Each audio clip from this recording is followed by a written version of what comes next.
அஸ்ஸலாமு அலைக்கும். இன்றைக்கி என்ன வீடியோன்னு கேட்டிங்கன்னா, அரிசி மிட்டாய் தான் பண்ண போகிறோம். அதில் வந்து இந்த 1 கப் ரைஸ் எடுத்திருக்கேன், சாப்பாட்டு அரிசி. இவங்க நல்லா பொரியிற வரைக்கும் நம்ம நல்லா வறுத்து விட்டுக்கலாம். பொரிஞ்சு வரணும், எல்லா அரிசியும் பொரிஞ்சு வரணும். ஆற வச்சு மிக்சியில் போட்டுக்கலாம். வந்து பொட்டுக்கடலை போட்டுக்கோங்க டேஸ்ட்டுக்கு. ஏலக்காய் போட்டு இவங்க நல்லா அரிசி ஆறினதுமே நல்லா பவுடர் பண்ணி எடுத்துக்கலாம். அதே கப்பில் நான் 3/4 கப் சக்கரை வந்து இதில் கொட்டிட்டேங்க. பேருக்கு ஒரு 3 ஸ்பூன் தண்ணி மட்டும் விடுங்க. சக்கரை கரைஞ்சா போதும் வச்சுங்க. அரைச்ச அரிசி பவுடர் வந்து இது கூட போட்டு நல்லா பண்ணி கொடுங்க. ரொம்ப ஹெல்த்தியாக சூப்பராக இருக்கும்.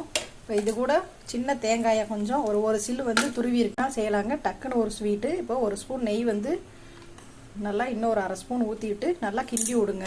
சூப்பராக இருக்கும், ட்ரை பண்ணுங்கள். ஒரு 2 ஸ்பூன் வந்து மில்க் ஊற்றிக்கோங்க. சூடாக தான் இருக்குது, ஆனால் அந்த உருண்டை பிடிக்கிறப்ப தான் வந்துருச்சு. இப்போ நம்ம அடுப்பை ஆஃப் பண்ணிவிட்டு இது கொஞ்சம் இளஞ்சூடாக ஆறுற வரைக்கும் விடுவோம்.